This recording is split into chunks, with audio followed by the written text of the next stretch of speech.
Uh, Please note, students interested in conspiracy theory or any other fall signature seminar will need to apply through the Honors College website. The deadline to apply is Wednesday, March 31st at 11:59 p.m. If you have any questions, please contact Dr. John Treat. He's on this call. He's our Director of Interdisciplinary and Curricular Learning at JDT015, that's JDT015 at uark.edu. And now a few words on our guest lecturer. Dr. Ryan Neville-Shepard joined the communication department at the University of Arkansas in 2016 and has taught courses in rhetorical theory and criticism, argumentation, political communication, and free speech.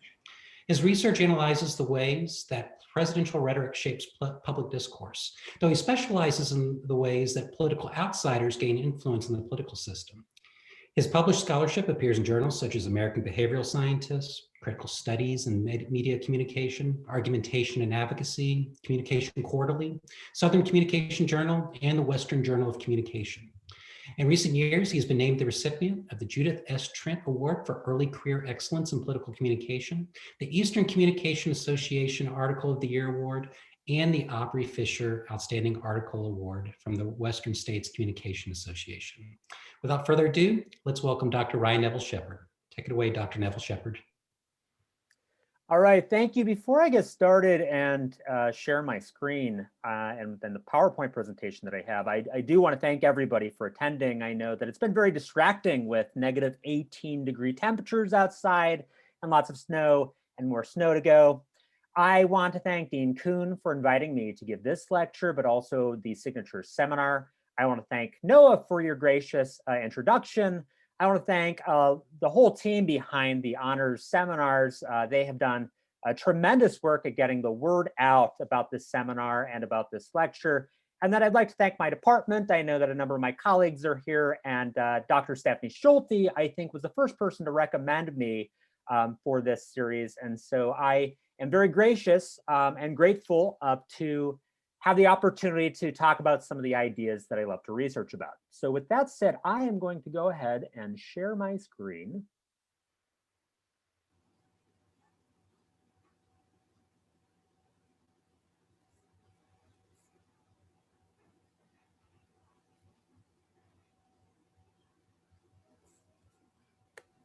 And there you go. And so I don't have to look at you all awkwardly.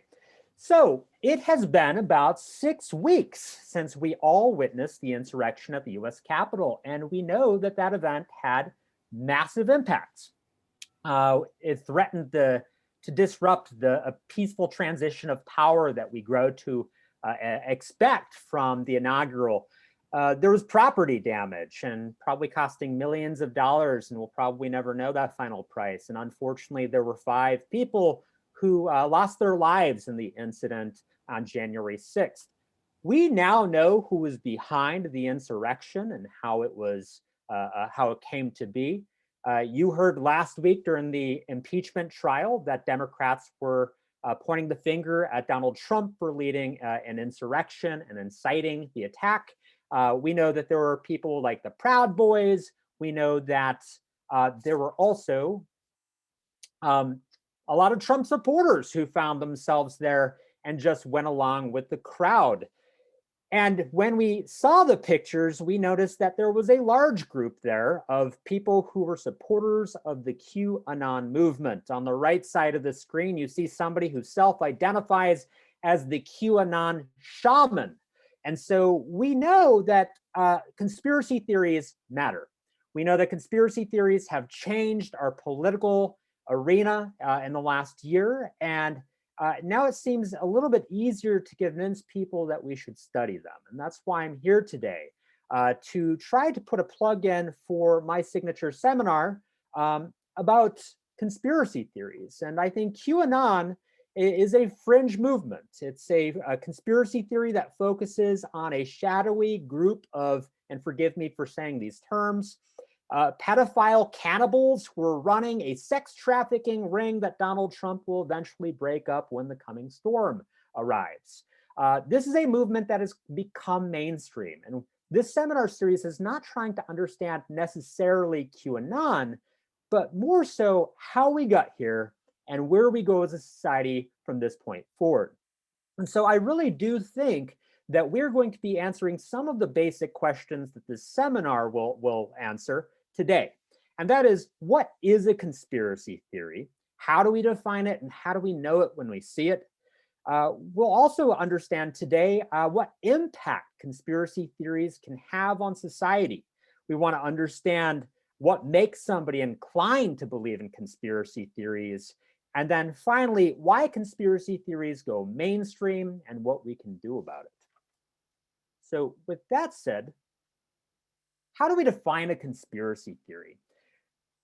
I've been doing a lot of research in conspiracy theories for a while, and the students in this signature seminar will be reading a number of scholars' takes on how we define conspiracy theories. But I think that I can summarize it for us into three categories. Most definitions of conspiracy theories break them down by the surface level characteristics that you see. Conspiracy theories are unverified claims that are typically less plausible than an official explanation, and they're sensational in nature. And so the moon landing hoax conspiracy theory, right, is definitely not the easiest way of explaining how we landed on the moon.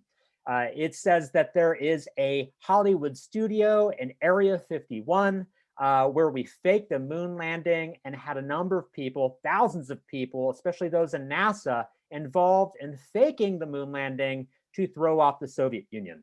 That's way harder than actually landing on the moon. And the evidence for the conspiracy theory is not that great. The second grouping of definitional requirements is that conspiracy theories have a number of narrative characteristics. And so we really know the difference between major conspiracy theories and these minor ones based on the ones that are telling the bigger stories. Conspiracy theory is a totalizing grand narrative that transcends history, which means that it describes a vast network of players from hundreds of years ago all the way to today that are behind pretty much every major action in society. So in a narrative about a conspiracy theory, everything is intended and controlled by puppet masters who are popular villains of perfect malice or evil. And so the narrative behind major conspiracy theories are oftentimes apocalyptic in nature. This is not the same thing as somebody who spreads millennialist conspiracy theory. To say that a conspiracy theory is apocalyptic is to say that it urges conspiracy theorists to stand up and act and revolt against society, especially those who are perceived as oppressing them. But what I think we can also do to understand conspiracy theories is to understand their epistemic characteristics. This means that there's an underlying logic that explains how conspiracy theories work and how hard it is to break through the conspiracy thicket that develops and makes it very difficult to argue with people who believe them. And so conspiracy theories, by their very nature, have copious evidence. We might think that they don't have a lot of evidence. They have a lot of evidence, and oftentimes we're drowning in it, which makes it very, very difficult to argue with them. But the kinds of evidence that counts as evidence in a conspiracy theory is the type that are the type of evidence that is built off a contradiction and sort of secret information, stuff that we don't have access to, that sometimes might be made up, it sounds made up, or it's speaking to the fact that a traditional version of events has a lot of contradictions. And so conspiracy theorists are very talented at explaining how those contradictions surface.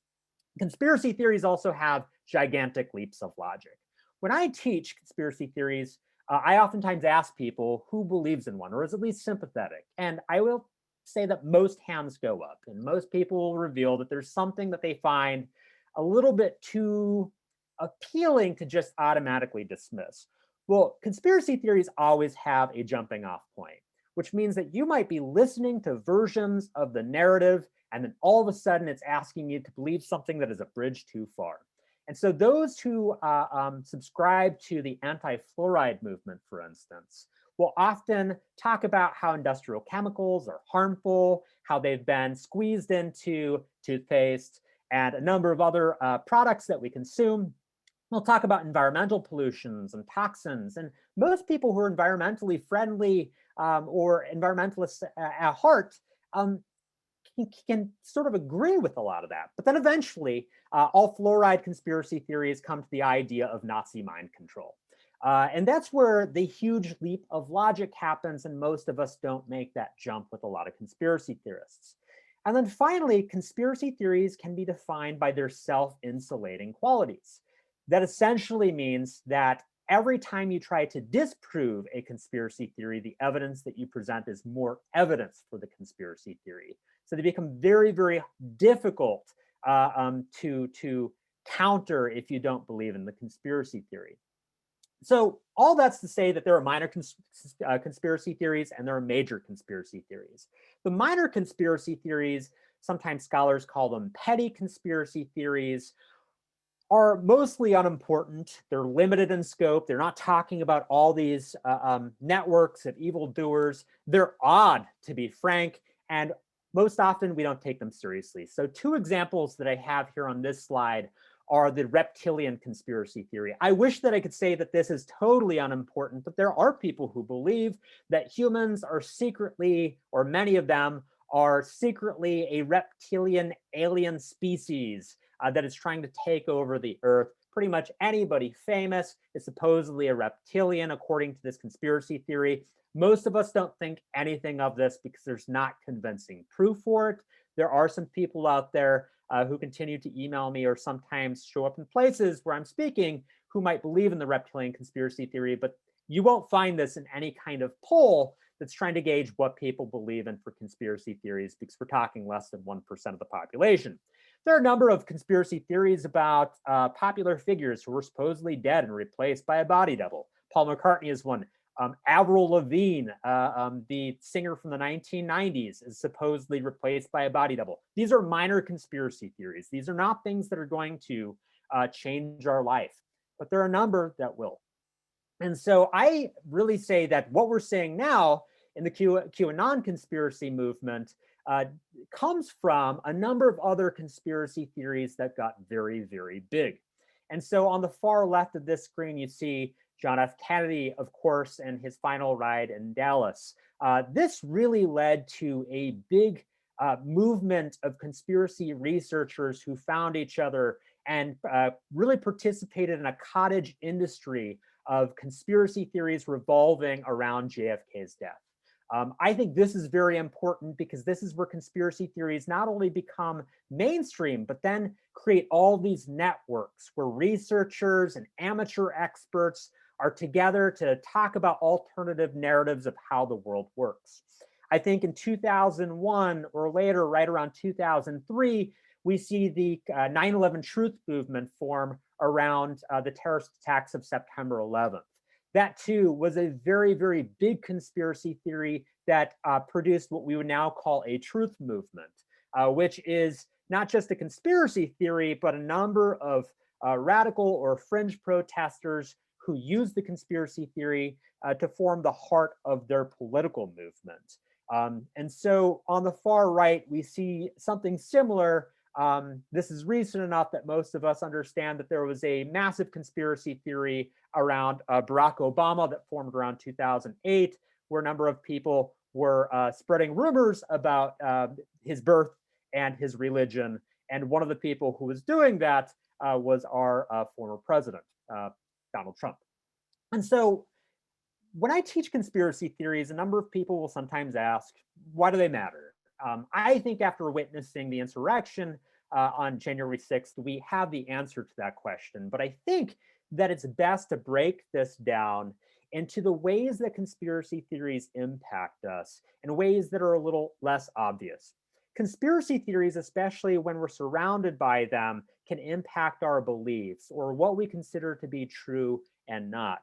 There are a number of ways that this might happen. If you were, for instance, constantly exposed to conspiracy theories about election fraud in the 2020 election, you might start asking questions about something that you think may be true. So for instance, you might ask yourself why the Dominion voting machines started flipping votes from Donald Trump to Joe Biden. They didn't. There's no evidence for that. But if you hear it enough, you might repeat that claim and think that there's a kernel of truth to it. If you were exposed to anti-fluoride conspiracy theories, you might believe that there are some harmful chemicals in toothpaste and in our water supplies. You might not be a full-fledged conspiracy theorist, but you might believe that some aspects of it are true. If you have watched anti-vaccination movies, there are many out there on YouTube, you might believe that there was at least one confirmed study that linked the measles, mumps, and rubella vaccine to autism. That's not true. That did appear in a medical journal, and it was later withdrawn. But if you keep hearing this stuff, you might start thinking that some elements of conspiracy theories are true. Now, we go from beliefs to attitudes. And so when we're constantly exposed to conspiracy theories, we sometimes start developing certain attitudes towards the figures that are the objects of demonization in these conspiracy theories. And so if you've heard a lot of 9/11 truth conspiracy theories, you might tend to believe that George W. Bush wasn't totally honest, isn't an honest person, and did launch the war on false premises, and you might just not like him. And hearing the conspiracy theories might make you like him less. If you are very conservative and you start exposing yourself to a number of birther movement videos, you might decide that you like Barack Obama less. So we typically have attitudes towards the figures that are demonized in these conspiracy theories, and just the mere exposure to those conspiracy theories can impact how we see these people, but how we also see the government. And so, as you could imagine, the number one figure probably demonized in all conspiracy theories is the federal government, the CIA, the FBI. They're constantly involved in cover-ups. And so even if you do not become a hardcore believer of conspiracy theories, but you're consuming them on a daily basis, you might develop anti-government attitudes. Now, the biggest impact of conspiracy theories is how it shapes our actions and our behaviors. And so we now know that QAnon is not a harmless activity. It's not a harmless game. QAnon forums on Reddit can actually lead people to take up anti-government action, to storm the Capitol building and potentially put police officers in a very dangerous position. But if you are, for instance, a Republican voter and you're listening to conspiracy theories about how the election was a fraud, you might not vote in the Georgia special election because you think all elections are rigged. For instance, if you were exposed to a number of anti-vaccine videos, you may feel a little less willing to take a vaccine that's been developed for for COVID because you don't trust what's in it, and perhaps because you have a number of examples that you think you can cite about vaccines that haven't been safe before. When we're talking about conspiracy theories, we can talk about why they're dangerous, how they impact our attitudes and our beliefs and our actions. We can also talk about the people who are most susceptible to conspiracy theories. And so there are a number of wonderful studies in the social sciences, in political science and sociology and communication and political science that delve into the profile of people who tend to believe in conspiracy theories a little bit more often than others. And so often we know that people who have low interpersonal trust, who find themselves not making friends, who don't trust people with secrets, will be a little bit more susceptible to believing in conspiracy theories. People who don't trust the government are a little more susceptible to believing in conspiracy theories. People who have high degrees of what some people call anomia, or a belief that life is getting worse every day for the average person, they're a little more susceptible to believing in conspiracy theories. Those who are experiencing financial insecurity, perhaps they've lost their jobs, are oftentimes looking for reasons that explain why life is so miserable for them. A lot of these studies have indicated that these people are a little more susceptible to believing in conspiracy theories. There are a number of other important characteristics that I think we should highlight. Political ideology and even regionalism oftentimes come up in the literature about who believes in conspiracy theories. Political ideology is not to say that Republicans or Democrats are more likely to believe in conspiracy theories. It's just that they're more likely to believe in some conspiracy theories, especially when the conspiracy theory is demonizing the people that they already think are evil or guilty of some sort of important misconduct. Regionalism really just says that there are some conspiracy theories that tend to flourish in certain states and regions across the United States, but especially the world, a little bit more than others. And so 9/11 conspiracy theories are very popular here. They're a little more popular in places where the American military has been occupying foreign countries. Interestingly, there are studies that indicate that Google searches for the Bavarian Illuminati are a little bit more popular in certain states in the United States. And likewise, searches for the birther conspiracy theory flourish typically in the American South. And so there are a number of other studies that indicate that there are a couple other things that show up in people who believe in conspiracy theories. And one of those is that if you have more of if you tend to believe that the world is shaped by forces of good and evil, if you're attracted to what we call Manichaean narratives, the idea that good has to conquer evil, even if it's an apocalyptic showdown, you're going to probably be a little bit more likely to believe in conspiracy theories. I feel like I'm sounding like Jeff Foxworthy here. Finally, I would say that a lot of research indicates that a person's willingness to believe in unseen forces as controlling material things around them would put somebody at a higher risk for believing in conspiracy theories. A couple that come up is that people who say that they believe in ghosts typically have a higher risk of believing in a conspiracy theory.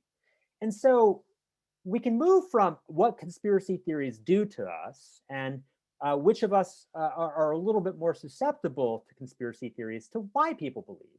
And I think that this speaks to the function of conspiracy theories, what they do for a group of people.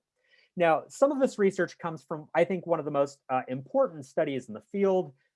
It's Richard Hofstadter's important essay called The Paranoid Style and its adherence from the 1960s. And Hofstadter, I think, really nailed an approach to conspiracy theories that a lot of people have been replicating ever since. He says that conspiracy theories function for a group to address or overcome an irreconcilable conflict. That means that certain issues, political issues mainly, can't be debated anymore, that sides get so deeply entrenched into what they believe, and sometimes it becomes unpopular to even argue with one another. And so these issues and the communities that they create sometimes lead people to find conspiracy theories as an attractive counter narrative for how the world works. So what issues can you imagine that produce irreconcilable conflict? Gun control is one of them. Abortion is another. I'd also say war and the military industrial complex and the feelings that liberals have about that in particular can sometimes lead people to embrace conspiracy theories to explain why the world is so divided. Conspiracy theories also function to help people deal with real or perceived marginalization. And so this means that when people feel like they have no voice, particularly in a democratic society, they find conspiracy theories more attractive, at least as an outlet for the feelings that they have. Now, notice that what I say here is real or perceived. That people who are historically marginalized have no problem considering the government to be capable of something really horrible. And so people who've been impacted by the Tuskegee syphilis experiments probably don't think that it's impossible for the government to experiment or harm its own citizens. But there are a number of other people who come from very privileged lives who sometimes perceive themselves as victims in their own society. And they too will find conspiracy theories to be attractive answers to the feelings that they have. Conspiracy theories also function as a form of social or political condemnation. They are sometimes fun stories that people tell about political or social groups that they already don't like. And so the conspiracy theories are really just confirming their worldview. And then finally, and perhaps a little bit darker, conspiracy theories function to cut off an opposition, to eliminate them either physically, but that's not as often, but also eliminating them from the theater of discussion.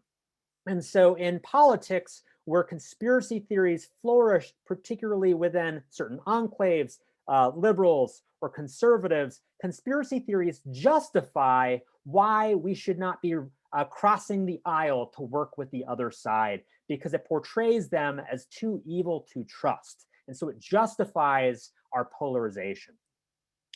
Now, we can ask ourselves, how did we get to the QAnon movement? I think there are a number of explanations for this, and we'll cover this in the signature seminar. I think that the evolution of certain forms of media have made conspiracy theories flourish, particularly since the 1970s. And one of those is television. And so, especially with cable television arriving in the 1980s, we had a number of channels and networks looking for commercially viable television that would speak particularly to young adults who would be targeted by advertisers. And that's even true for the History Channel. The History Channel, which might have started with good intentions, eventually started talking about conspiracy theories over and over again in its programming, because that's what really sold to viewers. And so what we see in particular from the 1990s, especially from the dawn of the X-Files, and then a number of conspiracy documentaries on the Fox network, we see a couple of things pop up with this genre. We see television shows that are focused on citizens' sense of lost agency.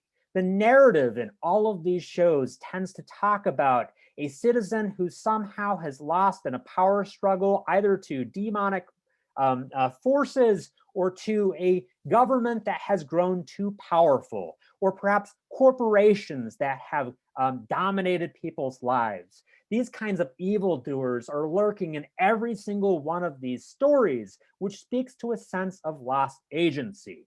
And so certain viewers can watch this programming and identify with that sense of lost agency or lost power in their society.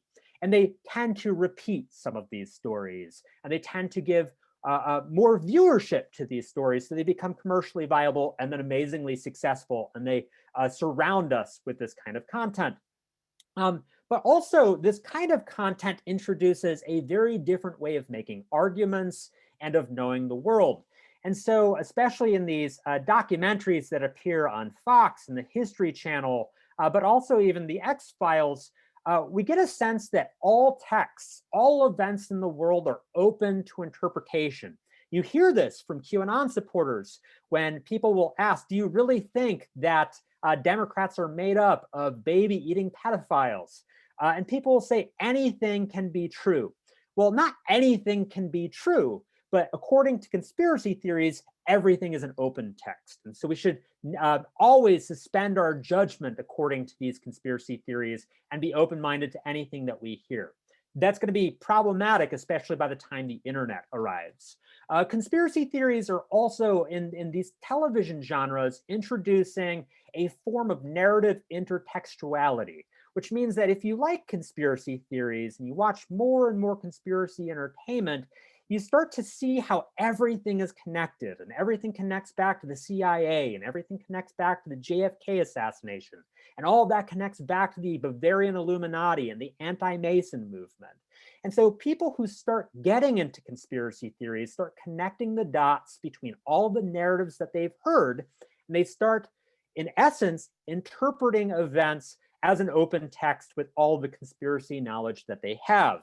And so they reward themselves, and these programs reward them as well for being deeply saturated in these messages. And then finally, one of my favorite characteristics to notice, and especially a lot of these documentaries, is that the amateur becomes the expert.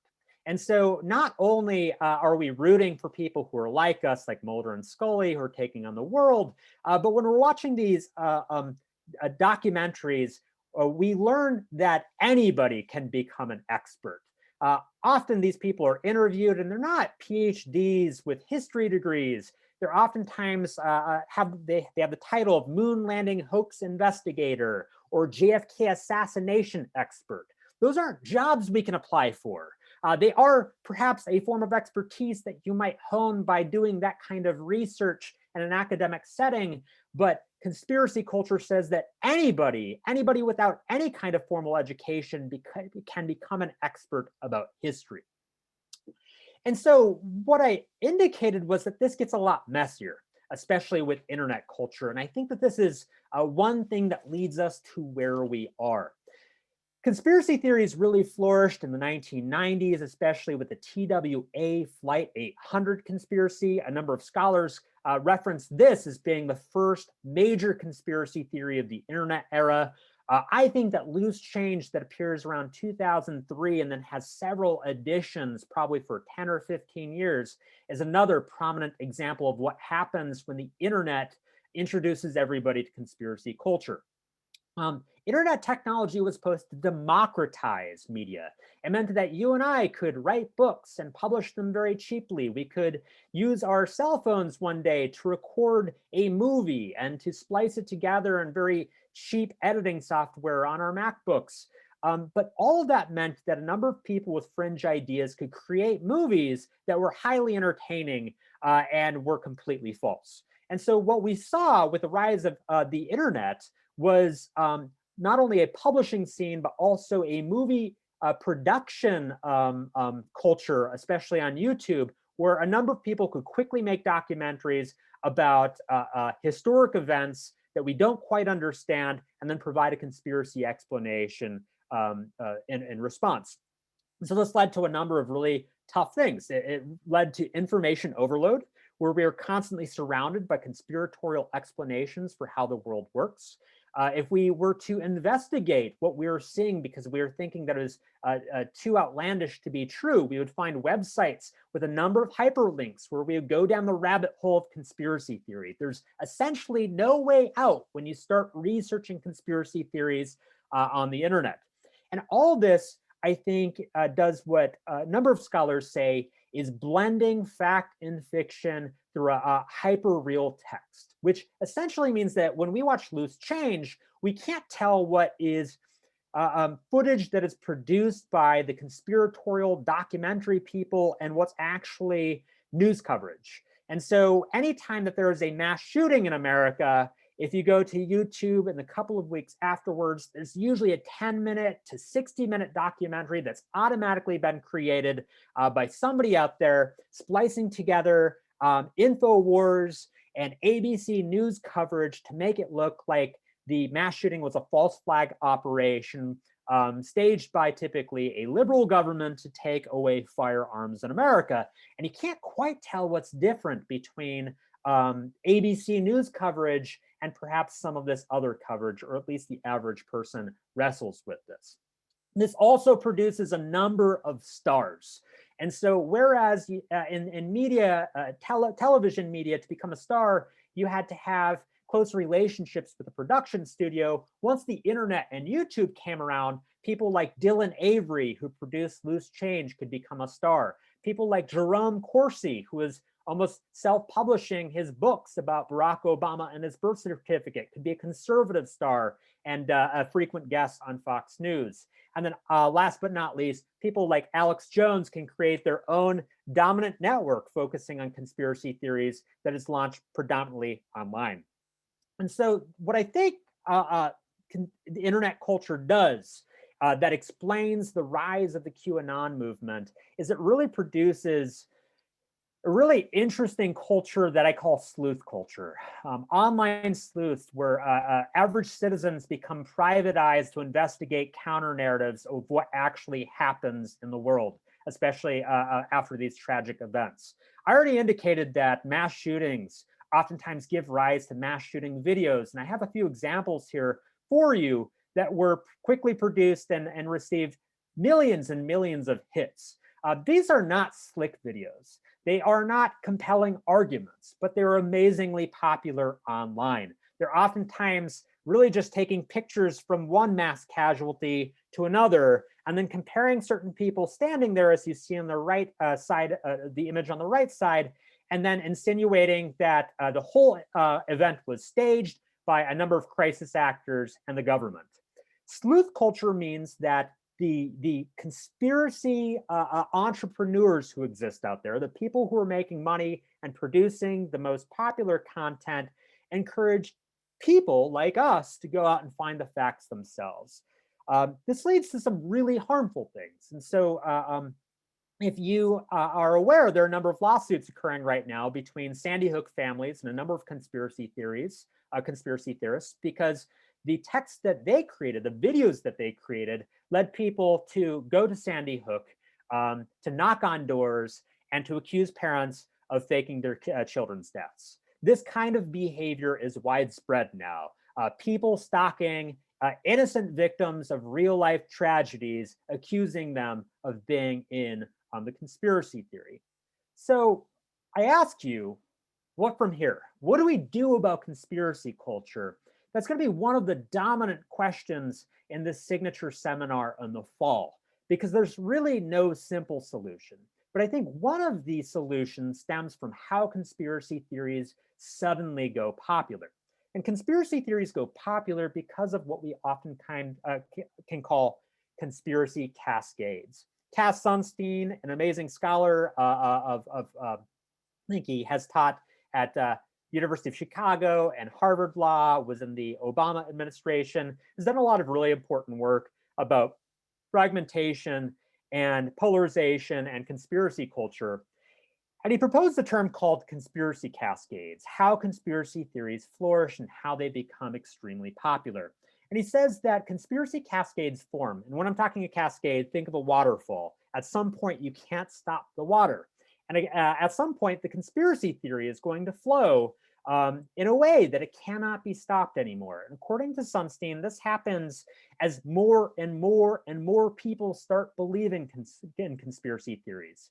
So the conspiracy theories that suddenly catch on and generate lots of views online, even if they are not slickly edited videos and they're outlandish and they're perpetuating pretty disgusting theories about how the world works, the moment that we're talking about millions of views and people sharing them is the moment that we have to worry about a conspiracy becoming mainstream. That will become mainstream, especially when the subject is deemed important by a number of people. So if the conspiracy theory, like the false flag conspiracy theories surrounding mass shootings, if those mass shooting conspiracy theories are all about gun control, there's a ready audience out there that is interested in critiques of government crackdowns on guns in particular. Conspiracy cascades also form when they rationalize pre-existing emotions. And so when a number of people might have really negative feelings about the president, whether it be Barack Obama or George W. Bush or Donald Trump, it means that certain conspiracy theories can flourish and cascade, especially once they become popular. And we already have a number of people with anti-government feelings out there. But then finally, a number of people have done a lot of research to support Cass Sunstein's final point about conspiracy cascades. And that's that when we are extremely polarized, we tend to believe what we already believe. And so conspiracy theories that can play to political polarization are going to be enormously successful and will eventually cascade. Now, you might be asking yourself, can a conspiracy cascade get some help? And I think the answer is yes. And I think over the last 4 years, we've seen the rise of what some people might call the conspiracy president, a president who, like conspiracy entrepreneurs, finds some reason why conspiracy theories might benefit their political ideology, might tap a specific base that they need to depend on. And so they become spokespeople for a conspiracy-based movement. Whether they're doing it truthfully or not may not matter. It might just be that the conspiracy theory does some important political work. So anybody who has been watching Donald Trump's career for the last decade was not surprised that he eventually came out in support of the QAnon protesters, who he said admirably were against sex trafficking. And he thought that was sort of neat. that was his way of holding up that conspiracy theory, but he's been saying things about conspiracy theories for quite some time. In 2012, he tweeted that the concept of global warming was created by and for the Chinese in order to make the US manufacturing non-competitive.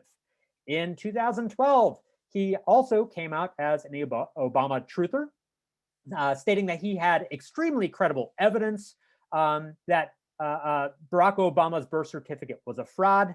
And one that escapes, I think, our attention was in 2013 when there was a plane crash in Alaska. I think it was actually Hawaii. He said how amazing that the state health director who had copies of Obama's birth certificate died in that plane crash while all others lived. In 2014, he started talking about vaccines and autism, tweeting that healthy young child goes to doctor, gets pumped with massive shot of many vaccines, doesn't feel good, and changes autism. Many such cases. Or one of my favorites, which came from the 2016 campaign, in which he accused Ted Cruz's father, Raphael, of being the second gunman on the grassy knoll. He said a lot of people were saying it, the news was reporting it. His news was the National Enquirer. The question that we have to ask ourselves as scholars, and I would say citizens, is how should we respond to conspiracy theories that are flourishing? This is the point that I'll end on. One thing that happened a couple of years ago to Alex Jones, especially as he was attacked for conspiracy theories about Sandy Hook, was that finally a boycott was successful enough to deplatform Alex Jones. So deplatforming seems to be the go-to solution right now, especially recognizing that social media delivers conspiracy theories to a mass audience, which can trigger a cascading effect and make a conspiracy theory go mainstream and then have massive impacts on our society. Alex Jones was taken down from Facebook, Twitter. He was taken down from, his shows were removed from YouTube and Apple. He's also taken off things like Pinterest. And so Alex Jones was removed from his audience. He still makes a lot of money off conspiracy theories, but he makes a lot less money than he used to. And so one question that scholars have been asking is, what do we do to prominent conspiracy theorists? And Cass Sunstein and one of his colleagues wrote a really important essay, I think it was for the Yale Law Review, where they basically reviewed some of the options that the government has. The government could ban conspiracy theories, but they don't see that as a realistic option because it fundamentally violates the First Amendment. They argue that somehow conspiracy theorists could be financially punished someday. And I think that deplatforming is a private solution to that problem. The boycotts have led to private companies to removing content, which ultimately financially punishes people without getting the law involved. Cass Sunstein has also argued on a number of occasions that we develop counterspeech, which means we either get the government or private organizations involved and either speaking out against popular conspiracy theories, or perhaps sometimes even posing as conspiracy theorists to see if we can control the masses. And so when you saw that the QAnon conspiracy theory was fake because Joe Biden was ultimately crowned the victor and gave his inaugural address, a number of conspiracy theorists in the QAnon movement were doubting whether or not it was true. And so Cass Sunstein would say that some groups could hire people to infiltrate some of those forums and to give that doubt a nudge. But I think what we're seeing now as the most prominent solution beyond platforming is really just trying to inspire people who are targeted from conspiracy or targeted by conspiracy theories to pursue defamation cases. And so one of the things that I think is frankly exciting is that a number of Sandy Hook parents who've been harassed for years, harassed so much so that when they do interviews, they actually black out their image and change their voice so that they're not stalked by conspiracy theorists. A number of these people have come together to sue people who are spreading lies about their families and their children in particular. And so a Sandy Hook father a couple of years ago, Leonard Posner, actually received a $450,000 settlement against James Fetzer, who is an old school conspiracy theorist who has an active web page, blog, and writes a number of books and dates back from the JFK conspiracy culture. We see Alex Jones sued also by a number of Sandy Hook families, and news just from the last couple of weeks is that Texas courts are saying that those defamation suits can go forward. And so those families are trying to really damage the business model that has made Alex Jones so rich and powerful. And we started by talking about the QAnon movement in this discussion.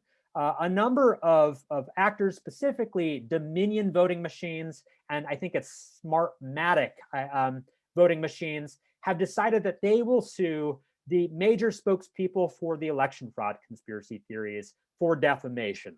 And so they are suing for $1.3 billion and naming people like Rudy Giuliani and Kraken attorney Sidney Powell as defendants in that case. Defamation cases are very difficult to win, but a number of people do think that this is probably the best potential to win in these particular cases and to perhaps silence conspiracy theorists in the future. So with that said, I am done with the lecture version. I guess the one thing that I would say is that, let's see if I can unshare my screen, is that this is, I'm not doing a very good job at that. This is essentially a signature seminar.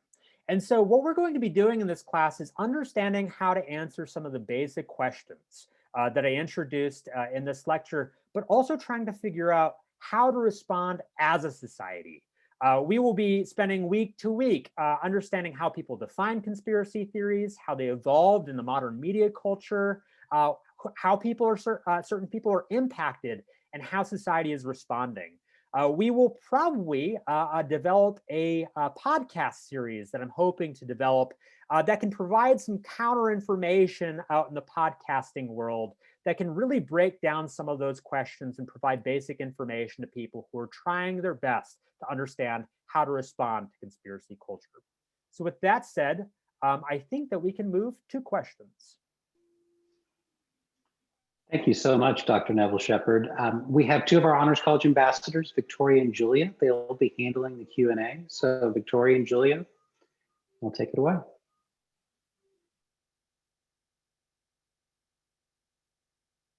Okay, I think if anyone has any questions, you can just send those in the chat and I can read them out loud, or if you want to talk, you can go on and raise your hand. There is a question. So in the chat, Kim Snow says, will this be offered on campus, online, or hybrid? I think right now we are all extremely optimistic that we'll be back on campus in the fall. And so the plan right now is for this to be offered in person. A question from Stephen Smith says, is it limited to honors students?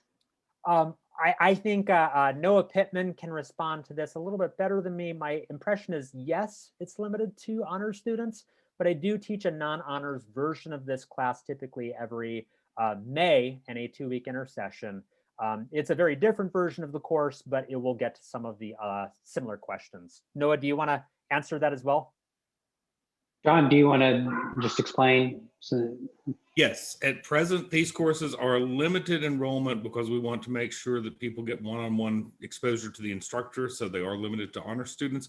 But we encourage everyone to remember that if you have a 3.5 or above, you are eligible to enroll in the Honors College. So speak to the honors program in your college about getting signed up for honors, and we'd love to have you. Okay, so another question I apologize. I thought that you said we could jump in. Oh yeah, go right ahead. Sure. So great talk. It's all very nice. I had a question about how you, when it comes to your students, how you said at one point that conspiracy theories are meant to cut off the opposition. And I wondered how you approached your students with the problem of other, because it seems like the problem of other is what fuels conspiracy theories. How do you address that? And moreover, when you do this, how do you address, I'm in the philosophy department, so I'm going to use a little bit of terminology. You mentioned epistemic belief, but within someone's web of belief, how do you address this problem of other and have them assess the outsourcing sources, the sources of their belief? How do you get them to do that? Could you respond a little bit more about what you mean specifically about the problem of other? I have a conception of what I think you mean, but I want you to define that. Yeah, sure. For the problem of other, I think I'm thinking back really toward back to 5th century Athens and things progressing from there with the problem of other of anyone outside of our own. For today, we might say echo chamber. That would be the problem of other for today, in my opinion. You may have a differing opinion about that, but I think anyone outside of my own echo chamber is probably the other for me, right? Yeah. So let me answer this in 2 ways. Sure. I think that conspiracy theories have an othering function, which we are tracking, especially as scholars of conspiracy theories, to see who gets demonized by the conspiracy theory and why. And so I think that conspiracy theories that are that express mistrust for big government or big pharma oftentimes are otherizing certain kinds of logics, certain kinds of scientific practices. And it's important to understand that they're doing that and why they're doing that. Now, conspiracy theory as a term and conspiracy theorist is a very slippery term because oftentimes it can be misused to other people that we think belong in what's called the lunatic fringe, right? That we automatically think that what they're saying is so outlandish that we call them conspiracy theorists. And so there are a number of actually great articles from philosophy that talk about how to apply certain forms of logic to test conspiracy theories on their face before we dismiss them. And so conspiracy culture has to recognize that, or studies of conspiracy culture, that sometimes people are discounted with the label of conspiracy theorist. So before we use that term, we want to understand why we think their ideas are demonstrably false, which requires some testing. And I don't mean to butt in. Is that a problem of methodology on their part? We have to assess the methodology, right? From a philosophical standpoint, I mean, that's what we do. We assess those methodology, the approach to getting that logic.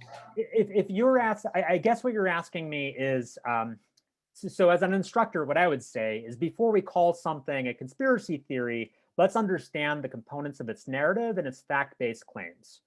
We can't do this for every conspiracy theory, right? So some things are just false on their face because there's no comparison. The reptilian conspiracy theory by David Icke can automatically be dismissed. But conspiracy theories about causes of war, for instance, oftentimes need a historical perspective and need a fact-based perspective as much as we can be factual to understand what they're trying to claim, what their evidence for is, and what other functions of the narrative might exist.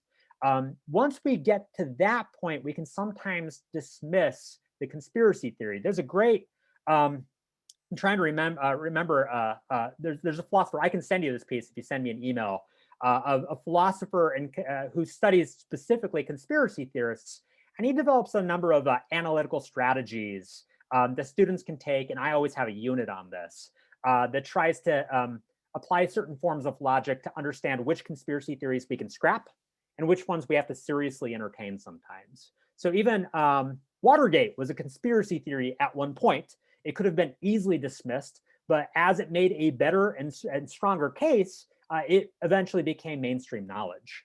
And so there are tests for that. I teach that. I'll send you the article if you want to ask about it. Yeah, I'd love to get your email. Thank you for that. Okay, there were several more questions in the chat. This one says, is climate change considered a conspiracy? I don't think that climate change is conspiracy theory. I think that it is backed by scientific data. My understanding is that 90% or 98% of climatologists think that global warming is actually happening. There are people who spread conspiracy theories about how global warming is fake, and those are conspiracy theories. All right. So the next question is, where is the line drawn between a conspiracy theory and an unsolved mystery? It's a great question. There is a really great scholar of communication named Tom Goodnight, who I think plans to retire in Batesville after teaching for several decades at USC. And he wrote a really good article in the 1980s about the wrestling for what we consider to be reality. And I don't think that the line is always clear to us. What we have to do is oftentimes wrestle with facts, wrestle with evidence, and wrestle with credible sources.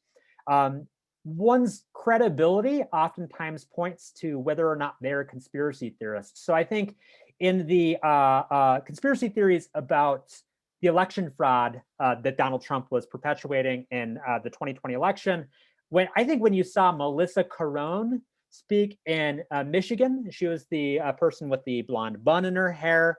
I think you knew that she wasn't a credible expert to be speaking about that the more that you listened to her. And so there's always a wrestling match for what we consider to be reality, but sometimes that takes time.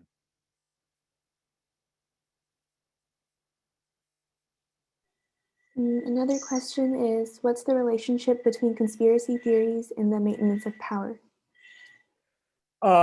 Immense. So conspiracy theories, I talked a little bit about how people who are actually marginalized might find conspiracy theories attractive as a form of democratic expression, in particular when they've been shut out of government. When people are no longer listening to them, they might spread rumors or conspiracy theories as a way of dealing with that marginalization. But there are people who believe that they're marginalized who come from a lot of privilege.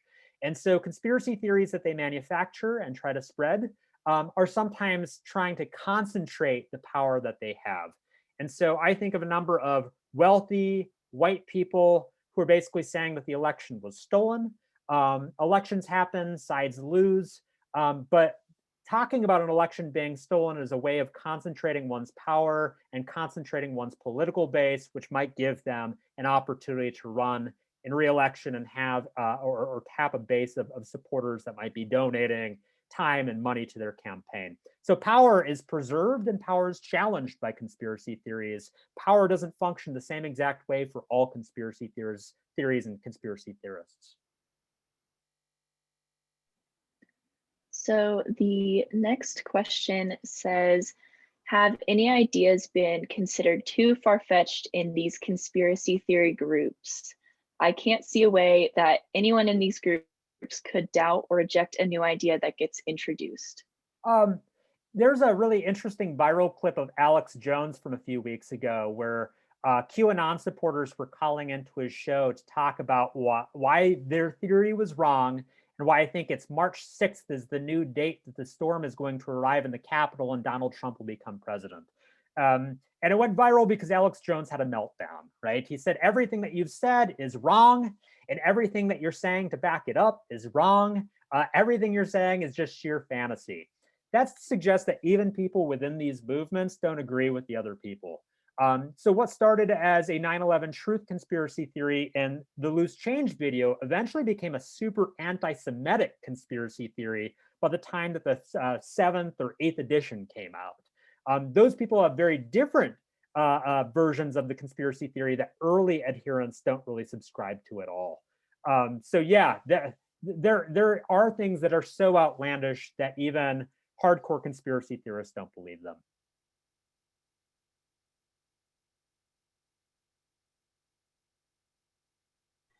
There's a comment. I just listened to a really interesting podcast on This American Life called Beware the Jabberwock on this very topic. Talks about the Alex Jones, InfoWars, and Sandy Hook case.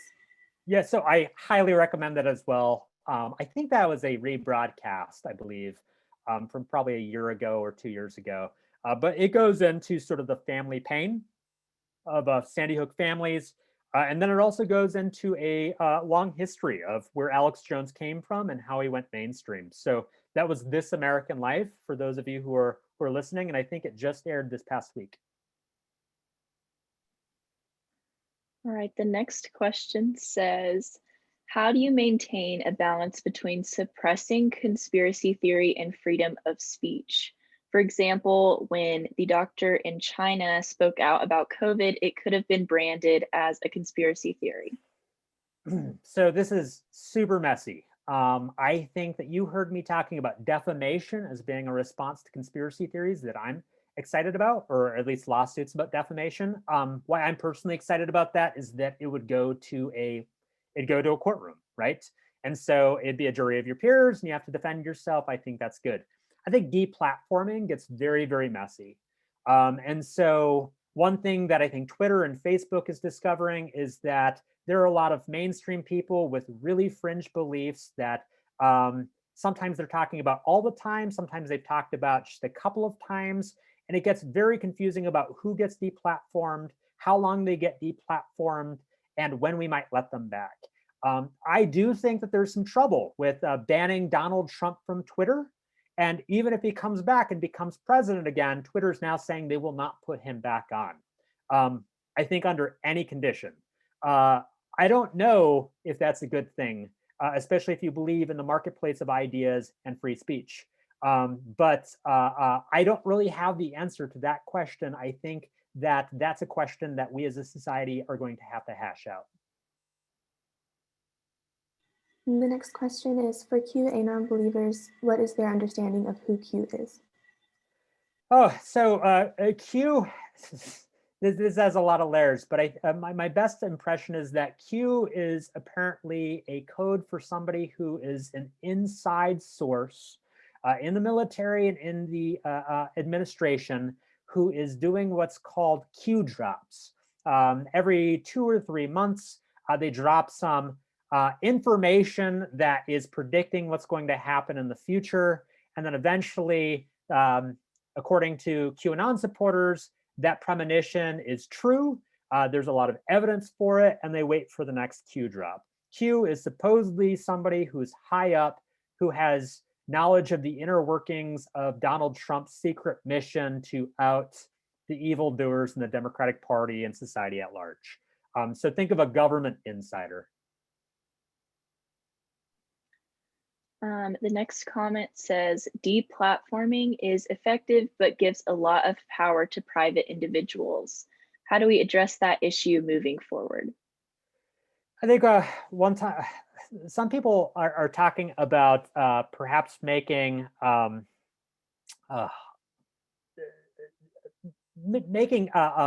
the internet sort of a public utility that guarantees certain rights to certain platforms. I think perhaps that's one solution. I think that what Facebook is trying to do is develop its own oversight board that will go over the heads of its executives and determine whether or not they're being fair. I think oversight is probably a good thing. I don't think that we can really prevent certain platforms from probably abusing some of their powers. I think what happens in the marketplace is that you get a number of other major players to step up and provide whatever those platforms aren't providing. And so now we have conservative platforms like, is it MeWe and what's the other one? Parler that just came back, where some people might perceive Facebook and Twitter as abusing its practice. You'll have the rise of other apps. They're trying to fill the gap. Will you also be discussing those conspiracy theories that were later proven to be correct and how that correlates to your premise, such as the CIA doing drug experimentation in the 60s, 70s, which was later proven to be accurate? Yeah, there are a number of conspiracy theories. I think Gary Webb for the San Jose Mercury News wrote a number of stories in the 1990s about CIA operatives selling cocaine to particularly, I think it's Highway Rick Ross, who is one of the big cocaine and crack dealers in the country. At the time, a number of people said that Gary Webb was a conspiracy theorist, that he was pushing fringe ideas, but by and large, a lot of facts, a lot of parts of his story were proven to be factual. So, and the class itself will talk about those things. In today's lecture, I just couldn't get into all of it. So this next comment says, what should we do about efforts to hinder conspiracy theorists that turn into evidence that confirms the paranoia? And they say this is like trying to kill the Hydra by cutting off its head, but then 2 new heads grow back. So this is the age-old question of how do we argue with conspiracy theorists and how do we respond to them? I think that a number of people want to go after conspiracy theorists that are demonstrably false and especially harmful to society. So conspiracy theorists who are perpetuating myths about election fraud might have a major impact on the next race. Perhaps as a society, you go after that one. I think that there's a lot of fear that anti-vax conspiracy theories are going to prevent people from getting their COVID vaccine, and that obviously has a lot of dangers. So I think that some people would argue that we go after the conspiracy theories that are the most dangerous and sort of let the others go. There's a comment. I'm in physiology researching conspiracy theories and seeing a communication perspective was very interesting. Thank you. Thank you. So the next comment says, when considering credibility, how do we factor in the government's role in a theory? And then they say, thinking specifically about the investigation and murders of Black civil rights activists throughout history. I think that I'd answer this question a couple of ways. I think one way that I'd answer it is that the government lacks a lot of presumption these days. And there is a lot of anti-government sentiment, so that any kind of official narrative is automatically going to meet a lot of resistance. I think that wrestling with a conspiracy theory by including government sources is counterproductive sometimes, which means that there are a number of other people that probably need to step up to provide factual statements about what's real and what's not. And so you've seen a number of public or private players that step up. Snopes is reviled by some conspiracy theorists because there are a lot of detailed responses. I think factcheck.com responds to a number of conspiracy theories. I think that those kinds of services fill an important gap, but I don't think that those who don't trust the government are going to automatically start believing the government. So I think that that impairs the government's ability to correct conspiracy theories. It does. And the next comment, I'm 2 chapters into Anne Applebaum's Twilight of Democracy. In it, she talks about how the plane crash of a Polish president on the way to a World War II Patton massacre commemoration and the conspiracy theories surrounding it set up this sea change in the Polish right and made it veer into fascistic post-Truthism. Have you ever heard of Anne Applebaum or Timothy Snyder, historian of Ukraine? Is Twilight of Democracy a good book? Should I keep reading? The simple way of responding to that is I've never heard of it. I'll pick it up. And perhaps if you send me an email, I can send you a response. All right, the next comment says, can you talk about the similarities between, and I'm not sure what this is, ONG's hat and QAnon? I do not know what ONG's hat is. Okay. And then the next question, Timothy Snyder writes, post-truth is pre-fascism. That's a dark way to look at it, but would you agree or disagree? So even without getting into pre-fascism, I do think that post-truth became the buzzword. Was it in 2016? After the 2016 election, I think Merriam-Webster Dictionary actually declared post-truth the word of the year. It definitely describes a way of pushing people to think that facts don't exist, that there are facts and alternative facts. What that does is that it minimizes the power of those who are in authority positions to fact check. And so if we are basically saying that there are alternative facts and that we shouldn't trust government institutions to say what's real and what's not, we really just live in a world of chaos. I think what Kendall is saying is that that becomes dangerous because in a world of chaos, the loudest voice gets to be the most trustworthy voice.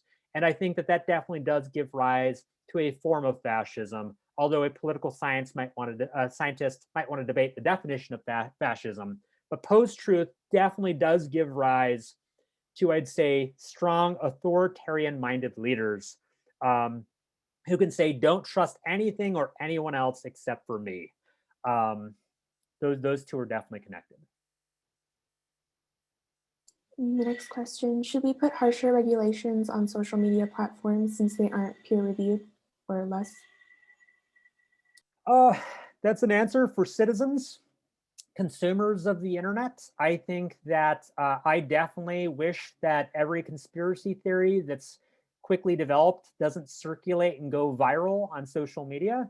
I will say that as an experiment, I report stuff on Facebook all the time that I know that violates their user agreements.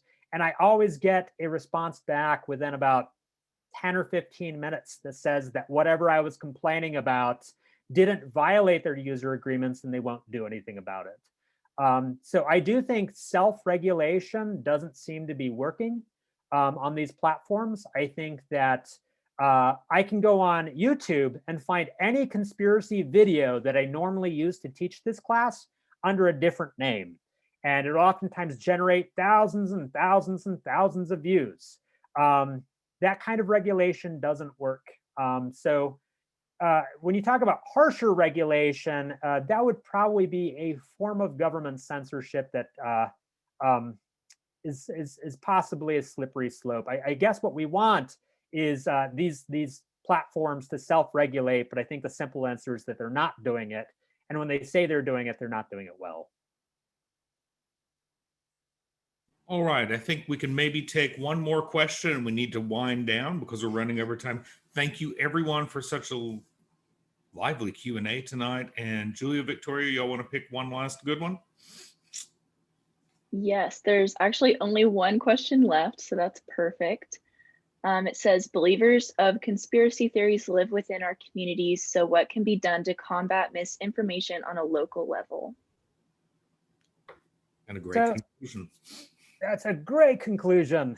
I think the question of the day is what happens when you've got a relative who believes in conspiracy theories, so much so that they want to cut you off. This is happening since the election, and we're seeing that these stories and headlines everywhere. I don't think that anybody has a simple solution to this right now. I think the interpersonal dynamics of relatives and friends who believe in conspiracy theories and how we overcome those false beliefs, perhaps, in a relationship, there's no simple solution to that. So what people are saying is that trying to debate a conspiracy theorist based on the facts of their conspiracy theories that they so deeply believe in is not fruitful. Because conspiracy theories are self-insulating, they're not really going to listen, at least in the short term, to arguments about it. With that said, there is some research that indicates that arguing with conspiracy theorists can have more of a long-term impact. And if you supply them good evidence and make good arguments, you're not going to change their mind today, but in 2 years, they might say that that argument actually worked. I think what we're facing now is a way of investigating how to bring people down from political extremism. I think that political extremism is not new. It's just taking the form now in conspiracy theories. And what we need to do now is try to figure out how to de-escalate. There's no one solution to that. I think at the local level, we need to train people who are leaders to respond to conspiracy theories because they will impact all of our organizations, whether we expect it or not. But I think at the interpersonal level, we're trying to have compassion for people who become politically extreme and try to find the most fruitful ways of at least letting them know that we care, that we wish to continue to have a relationship with them. We're probably not going to entertain ideas that we think are patently false. And I think that uses up all the time we have. I would like to give a big Honors College round of applause to Professor Neville-Shepard. This is certainly going to be a fantastic seminar. Remember, you have until the end of March to get your applications in. Dean Pittman has posted the link for the course into the chat so that you can read more. And we hope all of you will stay warm, stay safe, and not be taken in by conspiracy thinking before you get a chance to be inoculated in this seminar this fall. Thank you, everyone. Thank you to our ambassadors, Julia and Victoria, and good night, everyone.